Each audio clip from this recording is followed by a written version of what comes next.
musulmonlar bir-birlarimizni qalbimizda ginamiz bo'lmasligi kerak. G'illi g'ashlik bo'lmasligi kerak. Bu g'illi g'ashlik yomon narsa. Hatto Qur'oni Karimda Alloh taolo bizga duo qilishni o'rgatadi. Oyat bilan o'rgatadi.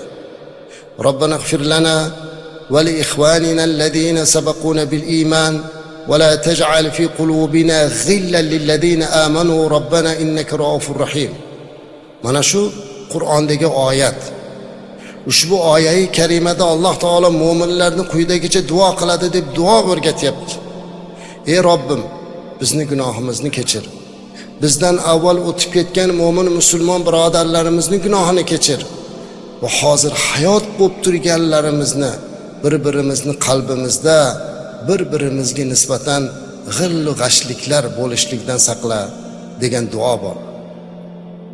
Qalbimizda bir-birimizga nisbatan g'illi g'ashlik bo'lishligini oldini olib so'ralyapti.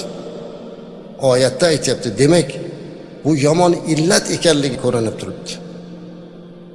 Qanday qilib biz Alloh bir, Rasul barhaq deb turgan, qiblamizni qibla deb turgan, Rasulimiz alayhissalomni Rasululloh deb turgan, ummatlikni da'vo qilib turgan bir yurtda, bir vatanda yashayotganlar bir-birimizni yomon ko'rishimiz, qalbimizda g'ashlik bo'lishi mumkin. To'g'ri, bandamiz ba'zan bir-birimizdan xafa bo'lishimiz bor. Ba'zi bir qilgan ishlarimiz bir-birimizga yoqmasligi bor.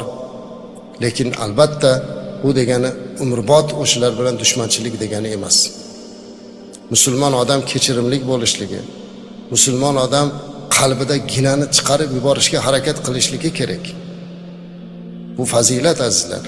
Bu ishlarni hammasini Ramazon oyidan oldin qilmoqligimiz kerak bo'ladi.